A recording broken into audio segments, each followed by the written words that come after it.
The corridor of Nexus Academy stretched before Elena Vasquez like the throat of some massive creature. Soft blue lights lined the walls, and the air carried a faint smell of recycled oxygen mixed with something sweet that she could never quite identify. Students of a dozen different species moved past her, their conversations a mixture of clicks, whistles, and the occasional burst of translator static. She clutched her teaching pad against her chest and kept walking. 3 months on this station, and she still was not used to the way certain species looked at her. The tall Valorians, with their silver skin and 4 arms, would step aside when she passed, their large black eyes tracking her movements with something between curiosity and fear. The small insect-like Chitauri would scatter entirely, their wings buzzing in what her translator called distress signals. Elena was 26 years old. She had graduated top of her class from the Terran Educational Institute. She had spent 2 years teaching in the orbital colonies around Mars before accepting this position at the most prestigious multi-species academy in the quadrant. None of that seemed to matter here. To most of the galaxy, she was just another human, another Deathworlder. The term still made her smile. Back on Earth, humans worried about things like traffic accidents and heart disease. Out here in the wider galaxy, Earth was classified as a Category 7 death world. The gravity was crushing. The atmosphere was corrosive. The native life forms spent every moment of every day trying to kill and eat each other. And humans, the dominant species of this nightmare planet, were considered the most dangerous predators the galaxy had ever produced. Elena pushed open the door to her classroom and stepped inside. The room was a large semicircle with rising tiers of seats arranged around a central teaching platform. Holographic displays floated near the ceiling, currently showing rotating images of various Earth biomes. The Amazon rainforest, the Sahara Desert, the frozen wastes of Antarctica. Most of the seats were already filled. Elena counted 32 students from 11 different species. Some of them nodded politely as she entered. Others pretended not to notice her. A few, clustered in the back row, made no effort to hide their contempt. She recognized the leader of that particular group immediately. Theron Kolvax was a Dravian, a species known throughout the galaxy for their warrior culture and their absolute certainty that they were superior to everyone else. He stood nearly 7 feet tall, with dark blue scales covering most of his body, and a ridge of bone running from his forehead to the back of his skull.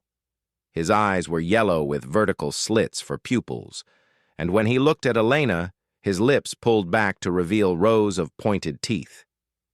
The Dravians had conquered 3 star systems before the Galactic Council put a stop to their expansion.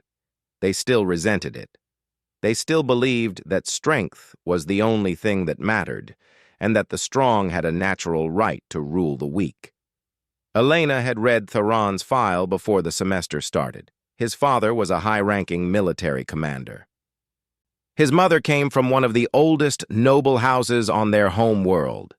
He had been sent to Nexus Academy because his family wanted him to learn diplomacy, but everything in his record suggested that he had no interest in learning anything from anyone he considered beneath him.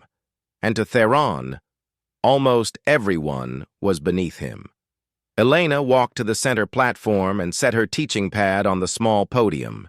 She took a moment to adjust her plain gray jacket and smooth down her dark hair, which she kept tied back in a practical ponytail.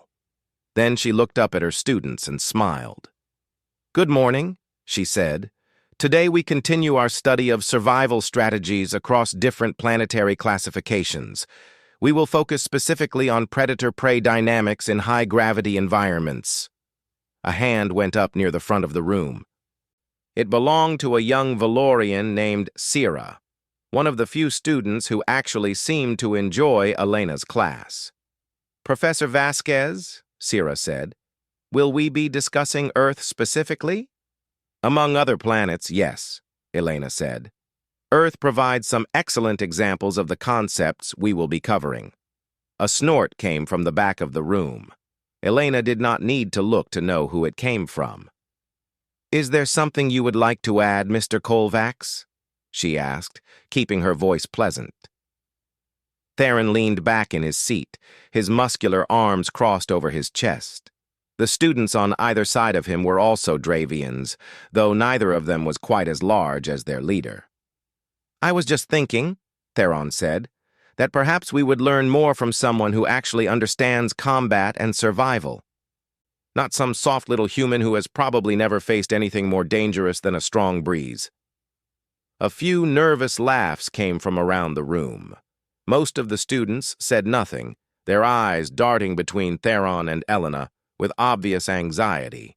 Elena kept her smile firmly in place. "That is an interesting perspective, Mr. Colvax. May I ask what qualifies you to judge my experience in these matters?" Theron's yellow eyes narrowed. "I am Dravian. My people have been warriors for 10,000 years. We have conquered star systems. We have defeated enemies across 100 worlds. What have humans ever done except hide on their little death trap of a planet?" Elena nodded slowly, as if she was seriously considering his words. "That is a fair question," she said. "Let me try to answer it. 300 years ago, humans had not yet developed faster-than-light travel. We were confined to a single solar system. Today, human colonies exist in 47 different star systems. Human businesses operate in over 200. Human soldiers serve in the militaries of 36 different species. And according to the most recent Galactic Council census, humans are the fastest-growing population in the known galaxy."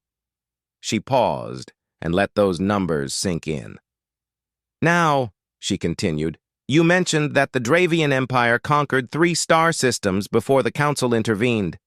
I mention this not to insult your people, but to provide some context. Humans have never conquered anyone. We prefer to trade, to build, to cooperate.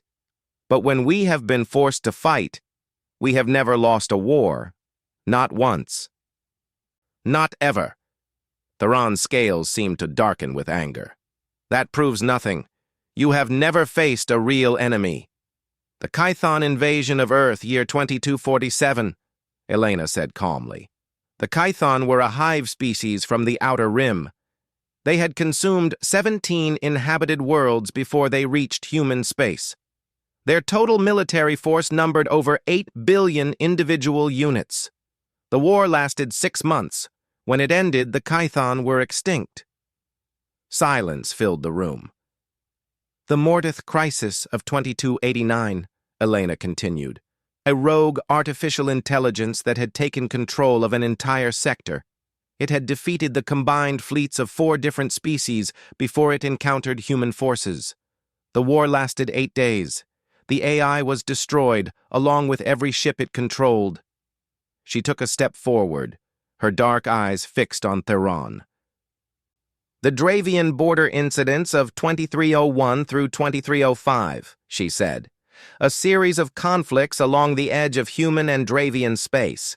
Total human casualties over the 4-year period numbered approximately 3,000. Total Dravian casualties numbered over 100,000. Theron shot to his feet, his clawed hands gripping the edge of his desk so hard that the metal began to bend. "Those numbers are lies," he snarled. "Propaganda spread by your government to make humans seem more dangerous than they are." "The numbers come from Dravian military records," Elena said. "They were declassified 12 years ago. You can verify them yourself if you wish." The other students were watching with a mixture of fascination and terror. Several of them had pressed themselves as far back in their seats as possible, clearly expecting violence to break out at any moment. Elena turned away from Theron and walked back to her podium. "Now then," she said, "shall we begin the actual lesson? Please open your tablets to Chapter 7. For a long moment, nothing happened. Theron remained standing, his chest heaving with barely contained rage. The 2 Dravians beside him looked uncertain, their eyes darting between their leader and the small human woman who had just publicly humiliated him. Finally, with a growl that made several students flinch, Theron sat back down. He did not open his tablet. He did not look at the holographic displays. He simply sat there, staring at Elena with an expression of pure hatred. Elena pretended not to notice.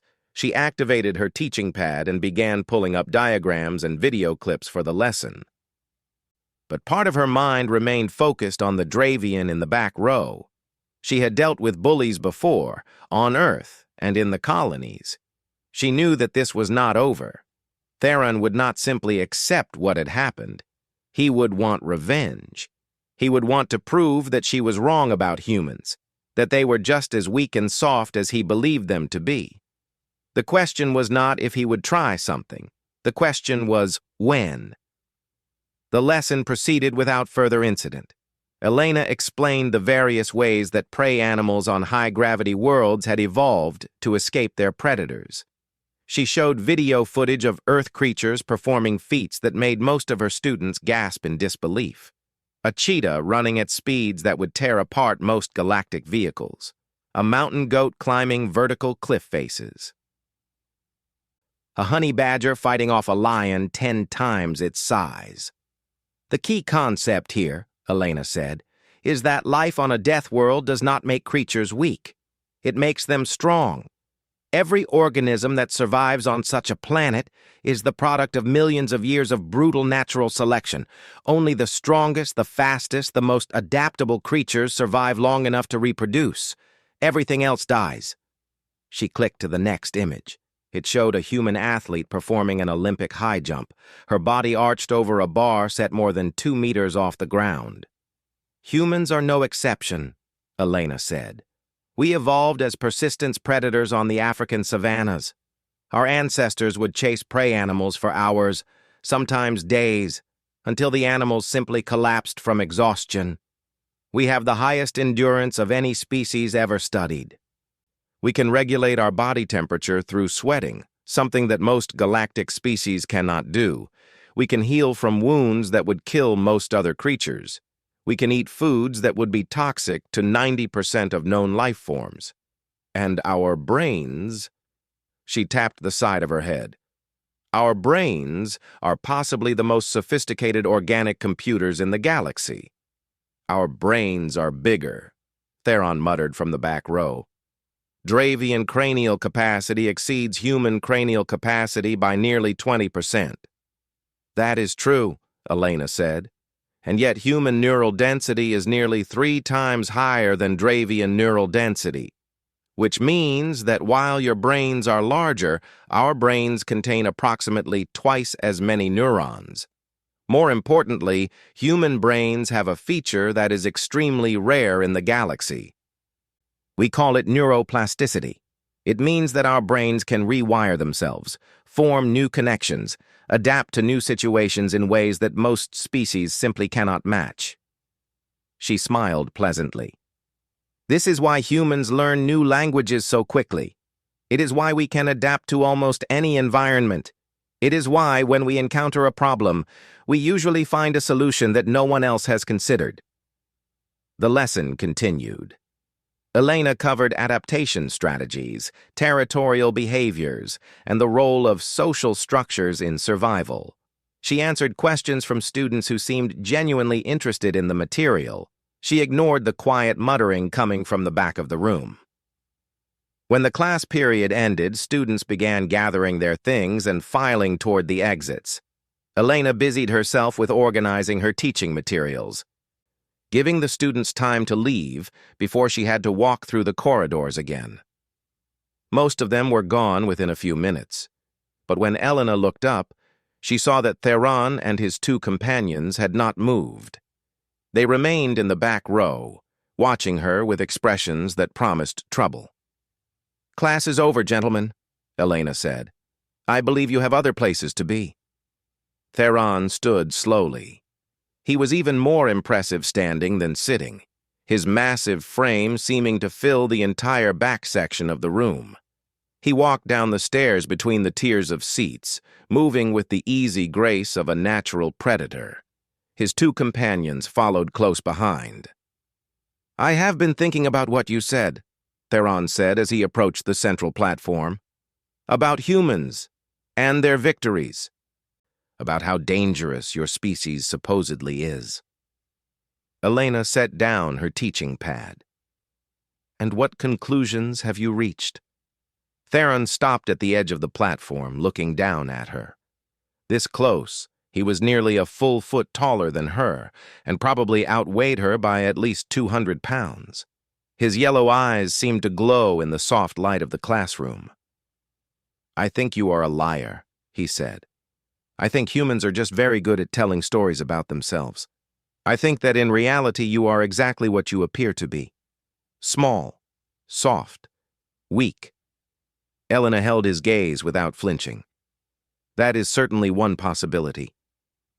There is only one way to know for certain, Theron said. His right hand moved to his belt, where a long, curved blade hung in an ornate sheath. On my world, when someone insults the honor of a warrior, the warrior has the right to demand satisfaction, to prove through combat who is truly superior. The classroom door opened. A young Chitauri student poked her head inside, probably looking for something she had forgotten. She saw Theron standing over Elena with his hand on his weapon, and froze, her compound eyes wide with terror. Elena glanced at the student and offered her a reassuring smile. It is all right, she said. Mr. Kovacs and I are just having a discussion about cultural differences. You can come back later for your things. The Chitauri student fled, her wings buzzing frantically. Elena turned her attention back to Theron. Weapons are not permitted on Academy grounds, she said mildly. You could be expelled for carrying that blade. Then report me, Theron said. Go running to the administrators. Prove that you are exactly what I think you are. Elena said nothing. She simply stood there, her hands at her sides, watching the young Dravian with an expression that was almost peaceful. Theron smiled, revealing all of his pointed teeth. No? Then perhaps we should settle this another way. His hand wrapped around the handle of his blade. Right here. Right now. The two Dravians behind him shifted their weight, ready to block any escape attempt. They clearly expected Elena to panic, to beg, to try to run. Instead, she did something that none of them expected. She smiled. Not a nervous smile, not a forced smile. A genuine expression of amusement, as if Theron had just told a particularly funny joke. Mr. Kovacs, she said, I think there is something you should know about me before you do anything foolish. Something that was not included in my official faculty profile. Theron's hand tightened on his blade. And what would that be? Elena's smile widened just slightly. Before I became a teacher, I spent 4 years serving in the Terran Special Response Division. Do you know what that is? The confidence in Theron's eyes flickered just for a moment. The Special Response Division was legendary throughout the galaxy. They were the humans who got sent in when everything else had failed. The ones who walked into impossible situations and walked out alive while their enemies did not. You are lying, Theron said, but his voice had lost some of its certainty. Perhaps, Elena said. There is really only one way to find out. She spread her arms slightly, leaving herself completely open. Go ahead, Mr. Kovacs. Pull your blade. Let us see what happens next. The classroom fell absolutely silent. Even the soft hum of the environmental systems seemed to fade away, leaving nothing but the sound of Theron's breathing and the quiet creak of leather as his hand tightened on the handle of his blade. Elena stood perfectly still, her arms spread slightly, her expression calm and almost welcoming. To an outside observer, she might have looked like someone waiting to receive a hug, rather than someone facing an armed opponent. The two Dravians behind Theron exchanged uncertain glances. This was not how prey was supposed to behave. Prey was supposed to run. Prey was supposed to beg. Prey was not supposed to stand there with a gentle smile and invite the predator to attack. "You think I will not do it," Theron growled. "You think I am afraid of you." "I do not think anything, Mr. Kovacs," Elena said. "I am simply giving you the opportunity to make your own choice. That is what teachers do." Theron's yellow eyes narrowed to slits. His pride would not allow him to back down now, not in front of his companions, not after he had made such a public threat. But something in the back of his mind was screaming a warning, some ancient predator instinct that recognized another predator when it saw one. He ignored it. With a fluid motion born of years of combat training, Theron drew his blade and lunged forward. The weapon was a traditional Dravian war knife, nearly 18 inches of curved black metal designed to slice through armor and bone with equal ease. In his hands, it had killed before. It would kill again. What happened next lasted approximately 2 seconds. Elena's body seemed to blur. She did not move backward or to the side as Theron expected. Instead, she moved forward, stepping inside the arc of his swing before the blade could build up lethal momentum. Her left hand shot up and caught his wrist, her fingers finding the pressure points that every human was taught to target in self-defense classes. His grip on the blade loosened involuntarily. At the same time, her right hand came up in a palm strike that caught him directly in the solar plexus. Dravians had thick scales and dense muscle protecting their vital areas, but Elena's strike was not aimed at causing damage. It was aimed at disrupting his balance, at stealing the breath from his lungs for just a moment. Theron stumbled backward, gasping. His blade clattered to the floor. Before he could recover, Elena had swept his legs out from under him with a low kick and dropped him onto his back on the hard surface of the teaching platform. She planted one foot on his chest and looked down at him with the same calm expression she had worn throughout the entire exchange. "That was a classic Dravian attack pattern," she said conversationally. "Straight lunge, dominant arm extended, blade held at a 45-degree angle. Your instructors taught you well. But here is the problem with classic patterns, Mr. Kovacs. They are predictable. And when something is predictable, it can be countered." Theron struggled beneath her foot, but her weight was positioned perfectly over his center of mass, preventing him from generating any leverage. The humiliation of being pinned by a creature half his size burned worse than any physical wound. The two Dravians behind him moved forward, their own hands reaching for their weapons. Elena glanced at them without removing her foot from Theron's chest. "Gentlemen," she said, "I would strongly advise against that." They stopped. Something in her voice, some quiet certainty, made them hesitate. "Your friend attacked me with a weapon," Elena continued. "Under both Galactic Council regulations and Academy rules, I would be fully justified in defending myself with lethal force. I chose not to. I would suggest you do not give me a reason to reconsider that choice." The two Dravians looked at each other. Then they looked at Theron, lying helpless on the floor. Then they looked at Elena, standing over him with one foot on his chest like a hunter posing with a trophy. Slowly they lowered their hands. "Wise decision," Elena said. She removed her foot from Theron's chest and took a step back. "You may get up now, Mr. Kovacs." Theron rolled to his feet, his scales flushed dark with shame and fury. He stood there for a long moment, his fists clenched at his sides, his chest heaving with barely contained rage. Elena waited patiently, her hands clasped behind her back. "How?" he finally managed. "How did you do that?" Elena bent down and picked up his fallen blade. She examined it briefly, testing the weight and balance before setting it on her podium.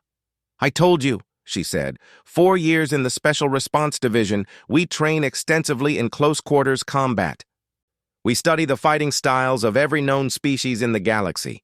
We learn their strengths, their weaknesses, their patterns." She met his eyes. "We learn how to kill them if necessary, and we learn how to stop them without killing, which is considerably harder. Theron stared at her as if seeing her for the first time. The small human woman in her plain gray jacket, with her dark hair tied back in a practical ponytail. She looked so ordinary, so harmless. And yet she had just disarmed him and put him on his back in less time than it took to draw a breath. "You could have killed me," he said slowly. "Yes," Elena agreed. "I could have. Your species has a weak point where the skull meets the spine. One precise strike there and you would have been dead before you hit the floor. I chose to strike your solar plexus instead." She paused. "I do not like killing, Mr. Kovacs. I have done it when I had to, but I have never enjoyed it. I prefer teaching. I prefer helping young people learn and grow. That is why I left the division and became an educator." She walked back to her podium and picked up her teaching pad. "But make no mistake. If you or anyone else threatens me or my students, I will defend myself and them with whatever force is necessary. That is not a threat. That is simply a fact." The classroom door slid open. 3 Academy security officers rushed in, their weapons drawn. Behind them came a nervous-looking administrator, a Valorian in formal robes who was wringing all 4 of his hands anxiously.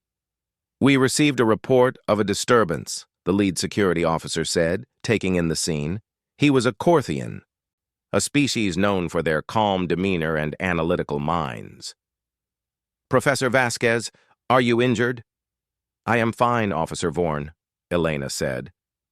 "Mr. Kovacs and I were simply having an educational discussion about the importance of understanding one's opponents before engaging in conflict. I believe he learned a valuable lesson today." Officer Vorn looked at Theron, who was still standing rigidly near the platform, his expression a mixture of shock and something that might have been grudging respect. Then he looked at the blade sitting on Elena's podium. "That weapon is contraband on Academy grounds," he said.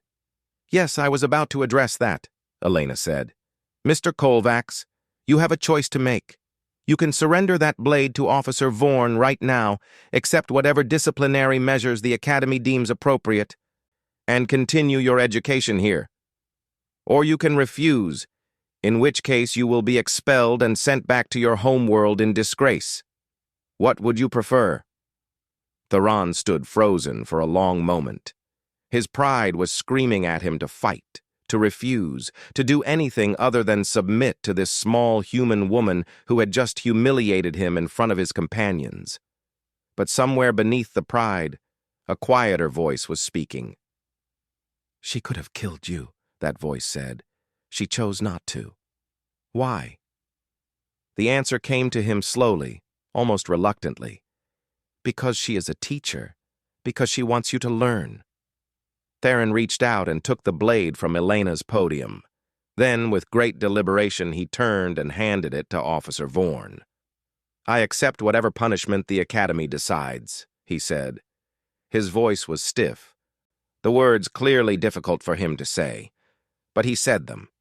Elena nodded once, a gesture of approval.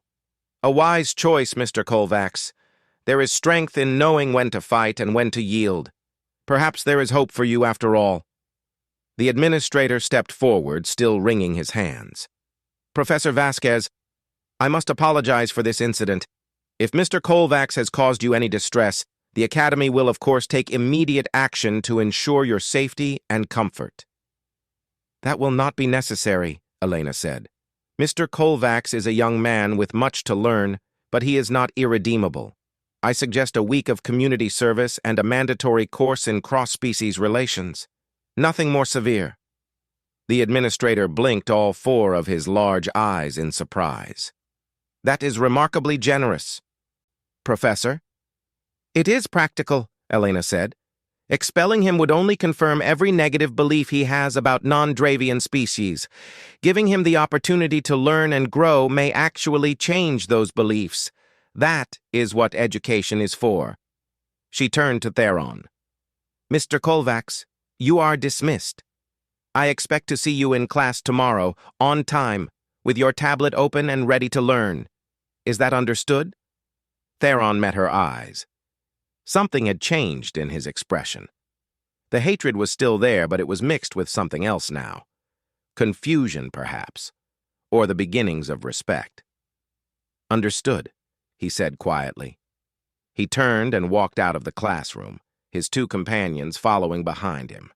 Officer Vorn and the other security personnel followed, escorting them to ensure there were no further incidents. The administrator lingered for a moment, looking at Elena with an expression she could not quite read. "Professor Vasquez," he said, "I confess I did not know about your military background. Your file mentioned only your academic credentials." "The division prefers to keep such things confidential," Elena said. "Former operatives attract attention that is not always welcome." "I see." The administrator paused. "May I ask why you chose to teach here?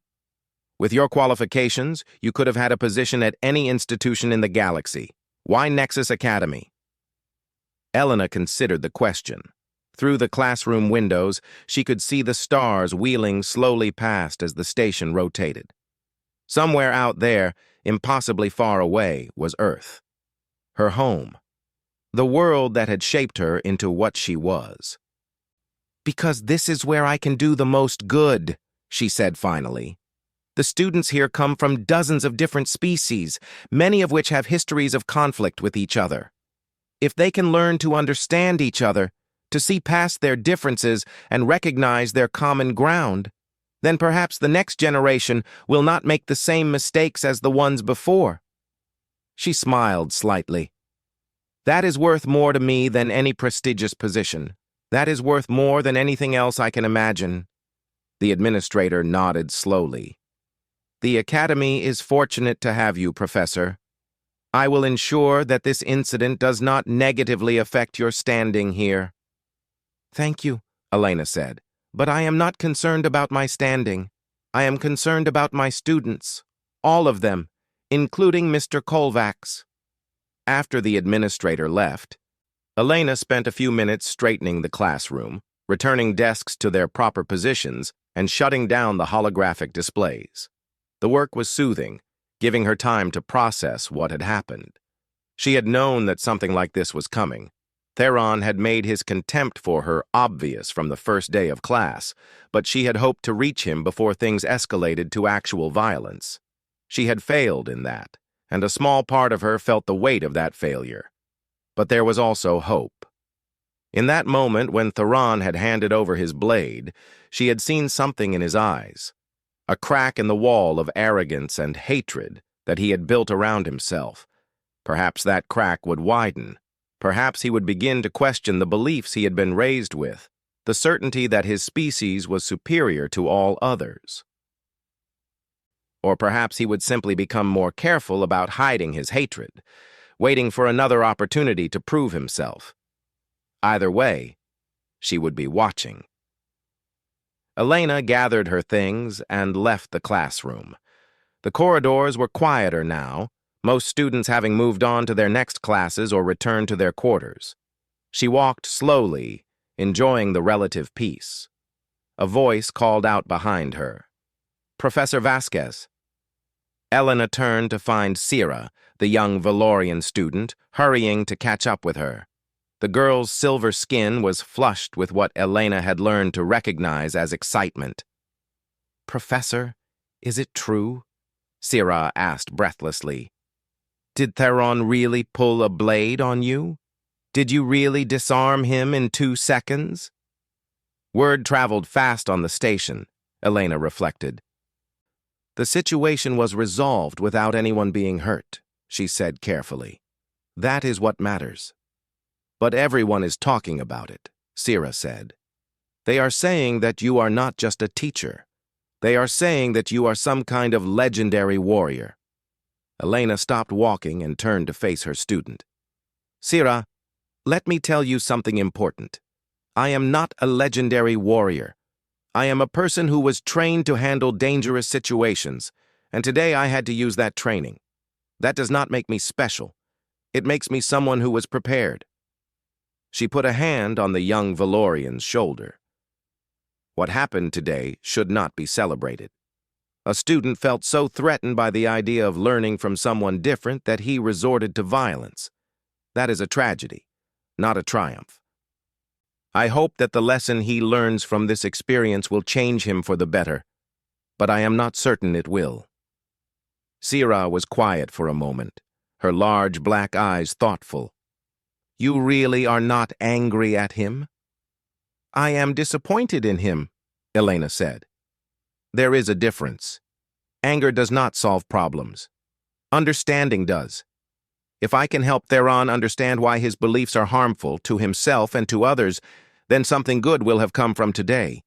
If I cannot, she shrugged, then I will have tried, and that is all any of us can do. They continued walking together, the teacher and her student, through the corridors of the great station. Around them, the business of the academy continued as normal. Students rushed to classes. Professors debated fine points of theory.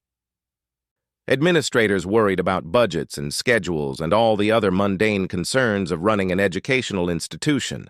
None of them knew that something had changed today, that a small crack had appeared in the wall between species, a crack that might one day grow into a doorway. Elena knew. And she would be there, watching and waiting, ready to help push that door open when the time came. But first, she had other classes to teach, other students to reach. The work of an educator was never done. She smiled to herself and kept walking. The weeks that followed the incident settled into an uneasy rhythm. Theron returned to class the next day, just as Elena had instructed. He sat in the back row, alone now, his former companions apparently having decided that association with him was no longer beneficial to their social standing. He did not participate in discussions. He did not answer questions. But he was there, every single day, his tablet open, his eyes fixed on Elena with an expression she could not quite read. Elena did not push him. She taught her lessons, answered questions, and treated Theron exactly the same as she treated every other student. No special attention, no pointed comments, no attempts to draw him out. She simply did her job and waited. The waiting was the hardest part. Meanwhile, the story of what had happened in her classroom spread throughout the station like wildfire. By the end of the first week, Elena had become something of a legend among the student population. She overheard snippets of conversation in the corridors, saw the way certain students looked at her with new respect or new fear, or sometimes both. The other professors treated her differently too.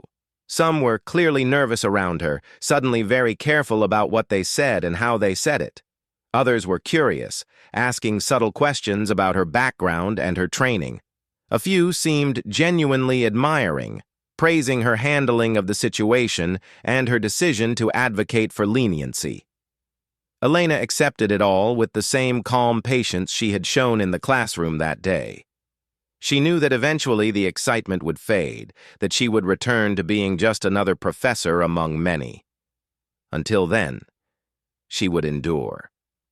3 weeks after the incident, something changed.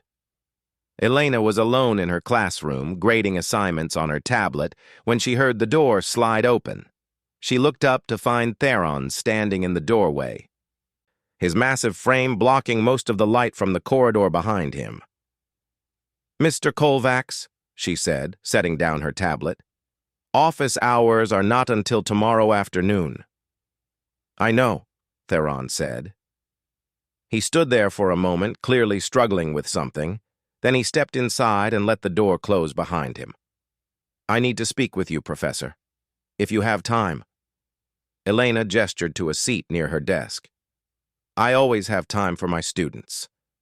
Theron hesitated, then walked down the stairs between the tiers of seats and took the offered chair. He looked profoundly uncomfortable, his scales shifting through shades of blue and green that Elena had learned to recognize as anxiety. For a long moment, neither of them spoke. Finally, Theron broke the silence. "I have been thinking about what happened," he said. His voice was quiet, almost uncertain. "About what you did, about what you said afterward." Elena waited. You could have killed me, Theron continued. You had every right to. I attacked you with a weapon. Under Dravian law, you would have been fully justified in ending my life. Under Galactic Council law, too, no one would have blamed you. That is correct, Elena said. But you did not. Theron looked up at her, his yellow eyes searching her face for something. You stopped me without hurting me. You could have had me expelled, but instead you asked for community service and a class. You could have humiliated me in front of the entire academy, but you asked the administrator to keep the incident quiet. Elena nodded slowly. Also correct. Why? The word came out almost like a growl, but there was no anger in it, only confusion. Why would you do any of that? I insulted you. I threatened you. I tried to hurt you. Why would you show me mercy? Elena considered her answer carefully. This was the moment she had been waiting for, the crack in the wall that she had glimpsed 3 weeks ago. She could not afford to waste it.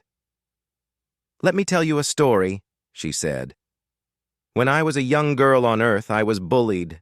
There was a boy in my school named Marcus who tormented me every day for nearly a year. He made my life miserable. He made me dread going to school. He made me feel small and worthless and afraid. Theron listened in silence. One day, Marcus went too far. He pushed me down a flight of stairs. I broke my arm and my collarbone. I spent 3 weeks in the hospital. Elena paused, remembering. When I got out, I expected him to be expelled. I expected there to be consequences for what he had done. What happened? Theron asked. Nothing, Elena said. The school did nothing. Marcus's family was wealthy and influential, and they made the problem go away. Marcus returned to school as if nothing had happened. And I had to sit in class with him day after day, knowing that he had nearly killed me and gotten away with it. Theron's scales darkened with what might have been sympathy, or might have been shame. I was angry, Elena continued. I was so angry that I could barely function. All I could think about was revenge. I wanted to hurt Marcus the way he had hurt me. I wanted to make him suffer. Did you? Elena shook her head. No, because someone showed me another way.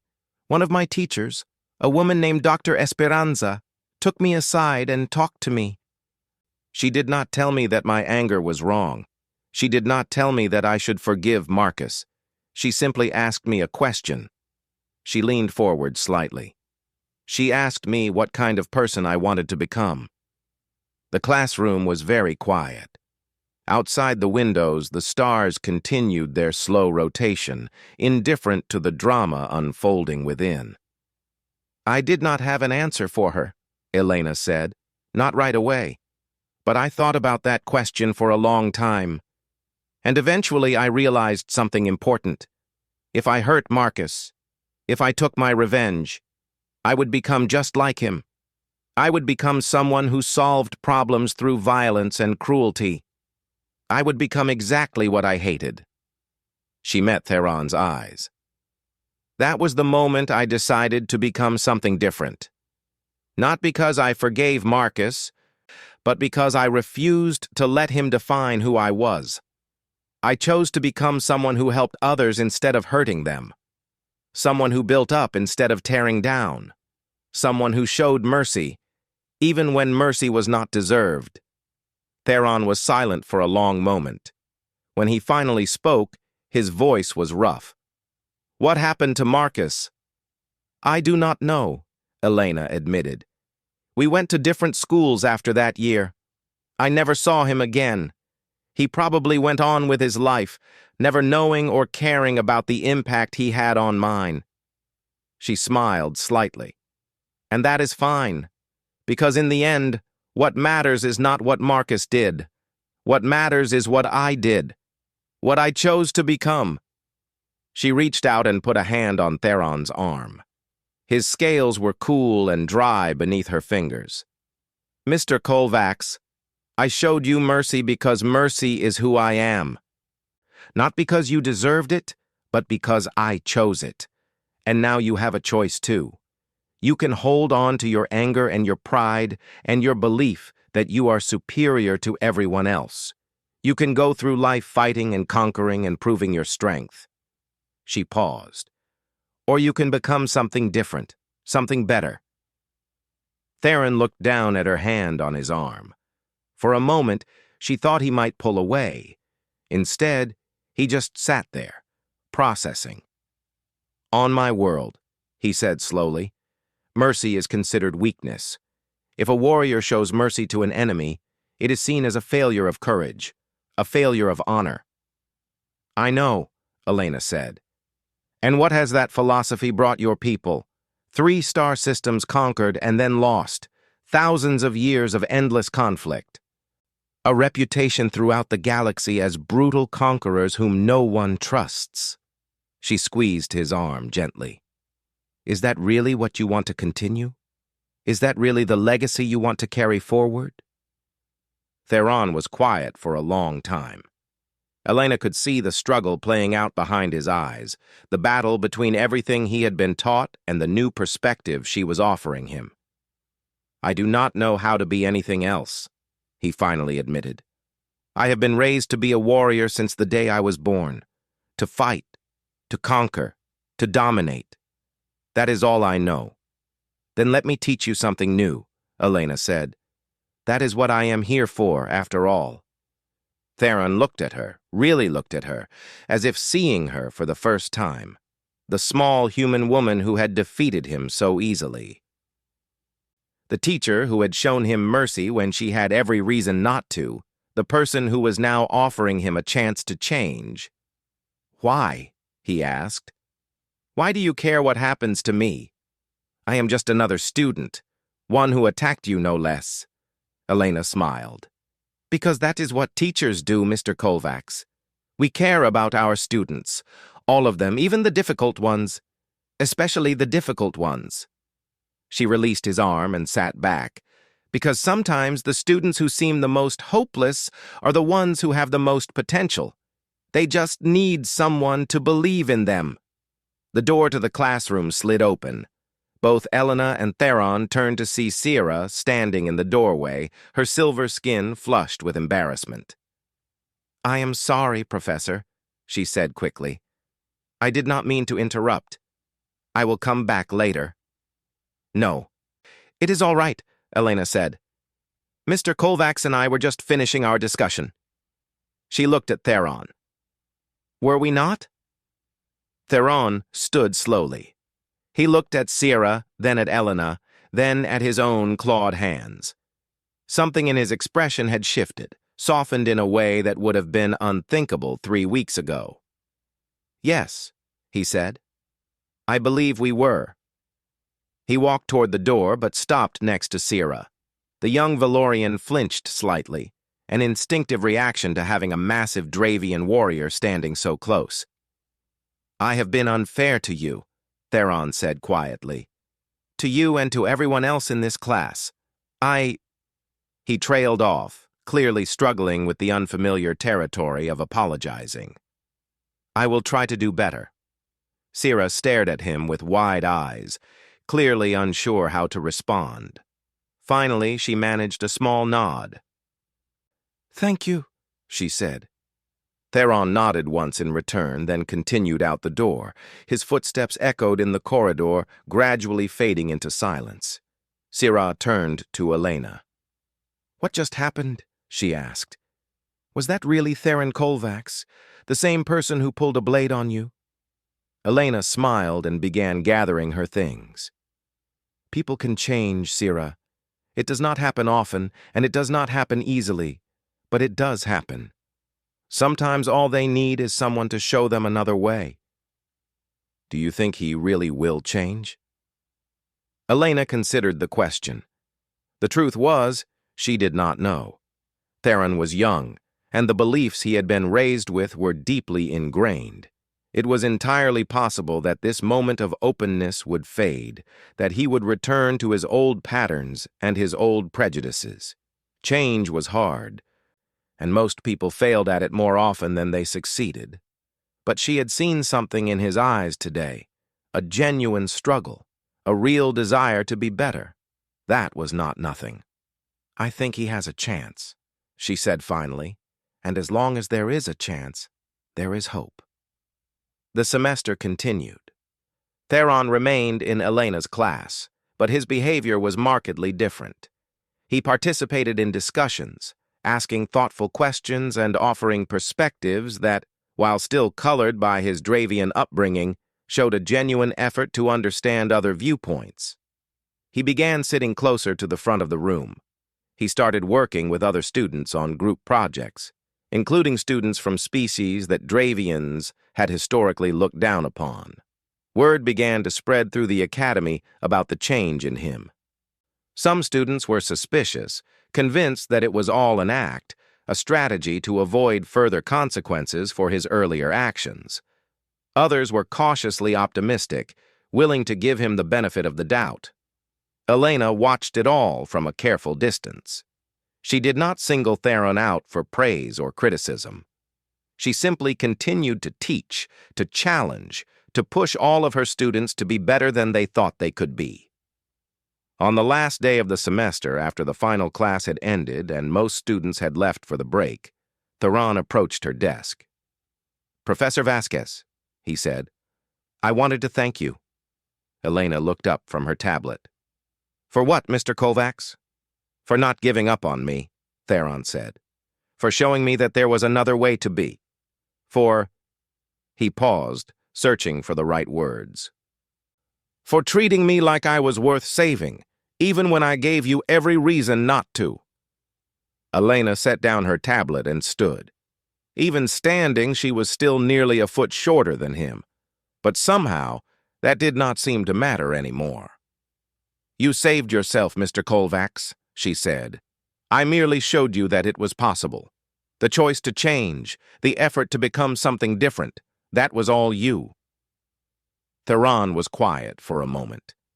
Then, slowly, he extended his hand. A human gesture, one that Dravians did not traditionally use. Elena took his hand and shook it firmly. His clawed fingers could have crushed her bones with minimal effort, but his grip was careful, almost gentle. "I will return next semester," Theron said, "if you will have me as a student." "Of course," Elena said. "That is what I am here for." Theron nodded once, then turned and walked out of the classroom. Elena watched him go, a small smile on her face. Outside the windows, the stars continued their eternal dance. Somewhere out there, 100 different species were living their lives, following their own paths, making their own choices. Some of them would choose conflict, some would choose cooperation, some would surprise everyone, including themselves, by becoming something no one expected.